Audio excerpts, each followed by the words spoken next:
Ma'am, थाना सहार में हुई घटना के संबंध में एक वीडियो एक्स पर वायरल हो रहा है। क्या है पूरा मामला? ASP4 यूपी नाम के एक हैंडल से राम बहादुरपुर थाना सहार में 22/1/24 को हुई घटना के संबंध में पीड़ित परिवार का एक वीडियो और जाति विशेष के संबंध में कुछ अपशब्द लिखे गए हैं।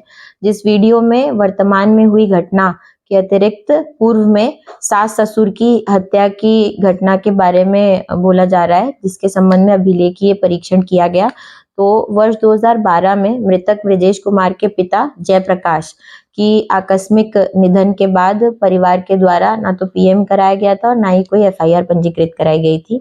वर्ष 2020 में कोरोना काल के दौरान मृतक ब्रजेश कुमार की मां 1/12/20 से घर से गई और जब वापस नहीं आई, उनको ढूंढा गया तो उनका शव 2/12/20 को खेत में पड़ा मिला, जिसमें जिस तरफ वो गिरी थी उस तरफ एक 3x2 सेंटीमीटर का कंट्यूजन था और नोज ब्लीड। जिसके बाद मृतक की तहरीर की सूचना पे अज्ञात में अभियोग पंजीकृत किया गया, सीडीआर एनालिसिस किए गए, पोस्टमार्टम रिपोर्ट के आधार पे और एफएसएल को जो एब्स्ट्रैक्ट्स भेजे गए थे, जो भी परिस्थितियां हो सकती हैं उसको देखते हुए इन सभी की रिपोर्ट और तमामी विवेचना के आधार पे जब मरने का कारण स्पष्ट नहीं हुआ तो UP state medico legal authority से रिपोर्ट ली गई, जिसमें offensive phenomena is excluded and it may be an accidental phenomena एक रिपोर्ट प्राप्त हुई, जिसमें जुलाई 2021 में साक्ष्य के अभाव में एफआईआर लगाई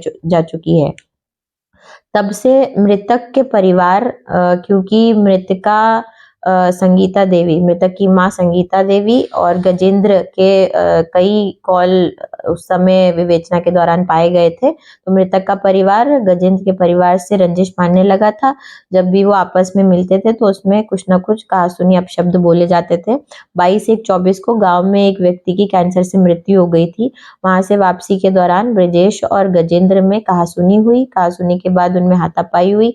पास में एक फावड़ा पड़ा था, जिसके घर के सामने फावड़ा पड़ा था, वहां से वो उठा के उसने घूमकर ब्रजेश को दे मारा और गिरने के बाद और 2 फावड़े मार दिए, जिससे ब्रजेश की मौके पे ही हत्या हो गई, मृत्यु हो गई। जिस पे तत्परता से पुलिस गई, मौके से खोजबीन शुरू की और आरोपित गजेंद्र को 24 घंटे के अंदर मैं आला कत्ल अरेस्ट करके न्यायिक अभिरक्षा में उसे भेज दिया।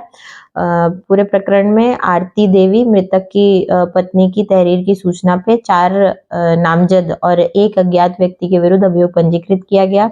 अब तक की तमामी विवेचना के बाद घटना गजेंद्र के द्वारा करना और शेष 3 नामजद अभियुक्तों के घटना के समय अन्यत्र उपस्थित के पर्याप्त साक्ष्य उपलब्ध हैं।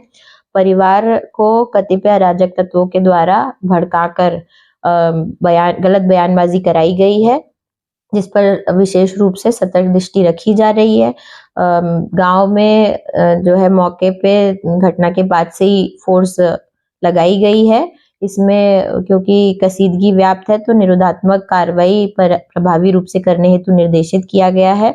इसके अलावा भी अगर अफवाहों के आधार पे किसी व्यक्ति के द्वारा कानून व्यवस्था बिगाड़ी जाती है तो उसके विरुद्ध कठोरतम कार्रवाई की जाएगी। एतद द्वारा गलत एवं भ्रामक सूचनाओं के आदान प्रदान करने वाले व्यक्तियों को सचेत किया जाता है।